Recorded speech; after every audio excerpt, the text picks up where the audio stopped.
advantage of each day in those 2 weeks. No, man, actually, I'm really sad that you're flying back to Holland. I'm going to miss you these next 2 weeks. Yeah, I'm going to miss the NASL, man. I'm not going to miss you, but just kidding, man. I'm going to miss you loads, but I'm definitely going to miss the conclusion of our regular season, as, of course, week number 8 and week number 9 is when everything gets so excited because there is so much on the line.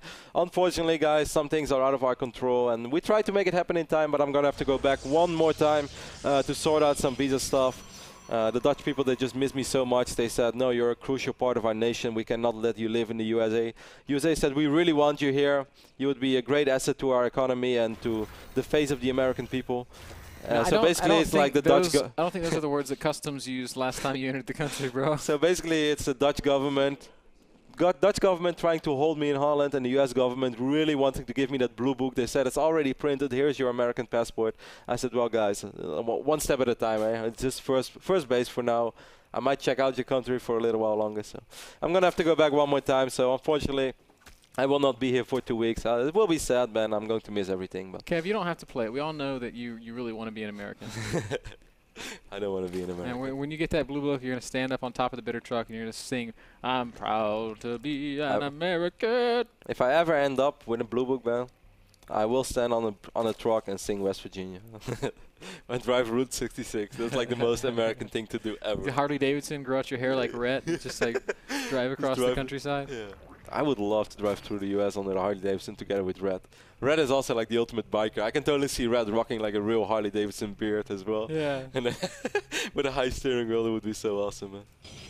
All right, guys, we got MVP Finale being our blue Protoss spawning on the right side of Abyssal City. He's going Nexus first, man, despite scouting this pool. The pool was not super early, of course, but still, some people would rather get the Forge before the Nexus. But Finale is confident. Of course, Abyssal is a pretty large map, so it's unlikely that these links, that DIMAGA is even going to make a lot of links, and if he would, that they would make it in time across the map. That's exactly right. I did choose DIMAGA to win this series, Kevin, and I think certainly Finale's had a great season. Qualifying for GSL Code S is an amazing achievement, but DIMAGA's got some really good ZVP, and I do think that he's capable of winning here. I mean, if we look at Abyssal City, if we know DIMAGA's ZVP style, now some people might not be super familiar with DIMAGA or watch more Korean soccer and say, well, what is DIMAGA's ZVP style? For quite some time, he's been a big fan of circling Bailing, dropping Bailings on top of Protoss army, dropping it in mineral lines. If we take a look at Abyssal City, one thing that everybody always says about this map is that it's so hard for Protoss to go up to 3 bases and like be safe against everything, because this third base in the right top is so far away from everything. It's a hard area to cover. Lynx could run over here, but imagine if you have drop as well. You could drop Lynx in the main base, have Banelings on this mineral line, and we mentioned have Banelings coming in from here as well. So I think this is an excellent map for DIMAGA's playstyle. That is, of course, if he's going to go for it, because Dima does switch it up every now and then as well. Yeah, he's got a lot of diversity in his play, but he is really good with the Zergling Bailing style. I would like to see it. I don't know what exactly we're going to see, but I always love to talk about him practicing his Zerg vs. Protoss against MC at IEM CBIT, where he went 5-0 against MC. Yeah, and back then it was kind of unheard to see foreign Zergs beating MC. That was before Stefano and Nurcho really figured this matchup out. And I still feel there are two of a kind right now, just unique in their own way, having an excellent read on this matchup. But back then, MC just did not lose against foreign Zergs. It was just something that did not happen, man. And DIMAGA just completely run over MC in that practice session. And MC was definitely trying. It was not just practice. Okay, let's try something weird. It was not MC versus Tarson at the Home Story Cup. Wow. Would you ever tell that story? No. No, you cannot tell that story. So why do you bring it up, man? Just because I feel like it wasn't the best efforts of MC. No, that might be true. That was a little bit tricky. Then again, Tarzan was having a great time. Yes, he was. Tarzan ran around the Home Story Cup. I took a map of MC. guys, I took a map of MC. I was like, okay, Tarzan. I heard this really funny story about Tarzan going to EPS Berlin Open, the tournament that happened quite recently, while we just see both players macroing up and the robotics facility being wiped in for Finale. And that Tarzan was just running around. He's like, hey guys, I'm going to go 05, 010. I'm here to pick up the 100 euros, because everybody was there. Everybody who participated in that tournament got at least 100 euros. Or maybe it was 200 or 300, something along those lines. And Tarzan said, I'm just here for the free money. And then he did end up going 05, 010. Wow. Tarzan is so funny, man. Tarzan is so shameless, man. It's like. But he had so many good results as well. Like Tarzan is kind of like a running joke. Everybody calls him the drunk Terran and stuff. But he had a lot of good performances, finishing 4th place back then in Intel Extreme Masters Kiev, finishing 4th at the Home Story Cup. I think he finished 4th at another IEM. WCS Europe, right? Yeah. Back then it was not called WCS. It was the European Blizzard Invitation. Yeah. European Blizzard Invitation. Yeah. Tarzan for a while was one of those top European Terrans. Yep. Since then he's fallen off a little bit. It's kind of a different generations of Terrans that we had back then in Europe. As guys like Mertz and Show and then Tarzan, they were really together, of course, with guys that are still around like the Muslim and stuff. But yeah, you hear a lot more about those guys than you hear about them these days. Finale looks like he's gearing up for some crazy aggression, Kevin. We've got some Immortals being produced. We've got a lot of extra gateways being produced. DIMAGA right now is building his Roach Warren, is making a lot of Zerglings, but he's going to have to create a ton of units, and he's going to have to engage perfectly. Now, Parting famously said just a couple of days ago that he has done this Immortal Arlen 70 times and has never lost against a Zerg player with it. One of the key things, Ben, whenever Nurcho and Stefano faces it, they always have a fight so early on before Protoss gets that big warp in, because Protoss always walks out with a reasonable army, but not a very strong army. And look at this army. If this gets swarmed by Lynx, he's going to be forced to use already so much of his force field energy. He's going to lose his pylon. Good job by DIMAGA keeping track on pylons going up all around the map. If you can catch these units this is going to be so this good could for be a Dima. really key moment. And Finale is... Just forced the force fields. It's a start. But Finale did definitely not overreact. He didn't spend an insane amount of force fields. DIMAGA wants to bait more force fields, but he also wants to make sure he doesn't end up losing all the links. Man, I really... He has 60 drones. This is a lot of drones for DIMAGA, Ben. I would wish that DIMAGA had taken the initial fight. I think that would have been... I think he would have killed a couple of sentries. He would have lost those lings, but I think he would have thinned out the sentry count so much. But he bought so much time already taking out this one pylon. Right now, Finale is waiting for this Warp Prism. He needs a pylon as well. One pylon is about to finish up. DIMAGA really needs to produce Overlords. That's why he's making 5 on the row right now. Ooh, could have been a nasty moment to supply block yourself, man. I'm a little concerned, Kevin. I think Finale is reaching that critical mass that is so hard to deal with. He has, count them, 13 sentries, 3 Immortals, and he's now going to probably start warping in Zealots and or Stalkers. I would love to see DIMAGA research Burrow, even though there is, of course, a Robo on them. There's an Observer as well, never mind. I didn't see the Observer with the army. So incredibly scary. Extra pylons going down. Warp so Prism many is roaches in in production, though, for DIMAGA. The supply is good. He can definitely lose some units. This is a really good start for Dima as well. Pick up that pylon, baby. He's doing a really nice job. Great control by DIMAGA. He will get at least one pylon here. But Finale's still able to warp. DIMAGA's up to 175 supply. Wow, his numbers have just blown up. Where is that supply, though, Kevin? It's all around. Oh, wow, it's all up on the high ground. So DIMAGA trying to set up a big 3-pronged attack. Can he get it perfect? It's looking okay so far. Good force fields by Finale, but DIMAGA's going to continue to come in from every angle. Great control on both sides. And he retreats on the right moment, Ben. There are 15 roaches in production. If those 15 roaches pop, it might be possible. It's 3 Immortals for Finale. Just amazing patience, amazing control from both of these players. Finale is barely able to even warp in. He doesn't have that much supply room. 15 more roaches about to spawn.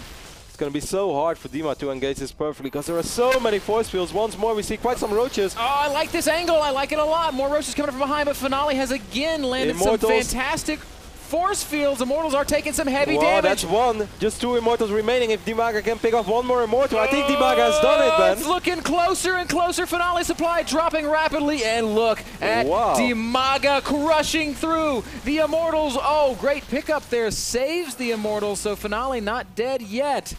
Going to try to make something happen, but he is down nearly 100 supply. It's 84 army supply, Ben, against 25. Oh my goodness, that was perhaps the most immaculate defense of this kind of Immortal play that I have ever seen. But Finale waited for a very, very long time. Of course, DIMAGA bought so much time for himself. While we see these Immortals going to town on these drones, he will pick off quite a few of them.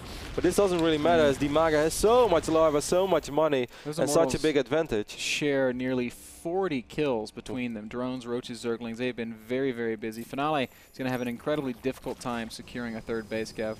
He's going to try to do the same thing all over again, man. This is like playing Puma. Or this is like Puma doing 1-on-1. Look at what DIMAGA's doing. Maybe the smartest thing he could possibly do is dropping a Spire. And Immortal pressure will continue. He's going to actually pound away at these Evo chambers. At the same time, DIMAGA is attacking in the natural expansion. It takes out the cybernetics core. That means no more sentries, no more stalkers, at least for now. But there are still quite some force fields, so I guess he's going to be fine with these two Immortals. Finale is doing a good job, man, at crawling or finding a way to crawl back into this game. Forge is going to go down. That means no more cannons, no more upgrades. So a nice pick off there by DIMAGA. Finale does have +1 attack and +1 armor. DIMAGA is throwing away a lot of his roaches right now, but that's okay because I think he's saving up. Oh, he was saving up. Yeah, that's what I thought. He makes 18 roaches in an infestation pit. So I thought he wanted to go for Mutas, and I thought it would have been super smart. Or Muta. I think it would have worked. Now those Immortals are going to land right next to that Spire. They might actually be able to kill it. They kill these roaches. Here. Dealing with Immortal drop with roaches is kind of like dealing with a few stalkers that do not have blink. Really great job of keeping himself in this game. Spire is now done, so if DIMAGA wants, he can make a couple of mutas just to chase that Warp Prism around. Dima is still so far ahead economically, though. Finale is going to try to do the same thing all over again, Ben. And yes, there is an infestation pit, but there are no infestors out yet, and I don't think this is going to be a fight with infestors. So basically, Finale is going to get a second try at executing the same push. And DIMAGA might actually get over-eager this time. A couple of roaches are going to get caught in a very awkward position. Those guys getting shut down quickly. DIMAGA is going to continue to try and stream in, though. Finale's going to need perfect force fields. So far, they've been excellent force fields. There are so many Immortals. 5 Immortals this time, Ben.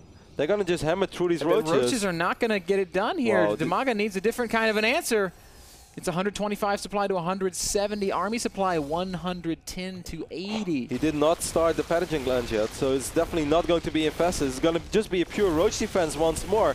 No way. I like Finale's position a lot better than the first push, man. No way is he going to make this work. Finale is going to start working his way towards the natural expansion up DIMAGA. There's a lot of Zealots in front. They're going to make such short work of the Zerglings.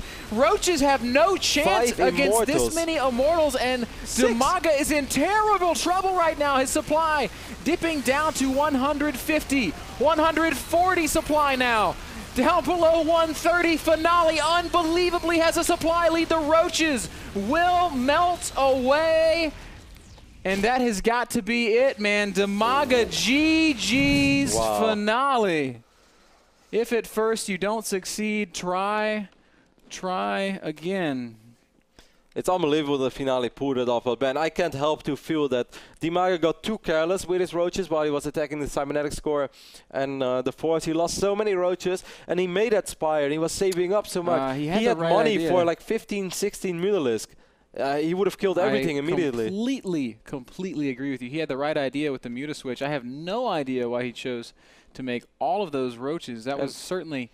and as long, I think he made those roaches because perhaps he panicked, because he's like, hey, I'm suddenly losing so many roaches, I'm losing a few roaches to these Immortals in my main as well, because the Warp Prism was still active. So I think he sort of panicked and just decided like, I probably just need as many units as possible. But the first push, there were 3 Immortals, and against a player like Finale, it's going to be almost impossible to pick him off, but eventually DIMAGA found it whole. But against 5, 6 Immortals, roaches, they're just not going to do anything anymore. That was an incredible effort there by Finale. DIMAGA's first defense was perfect.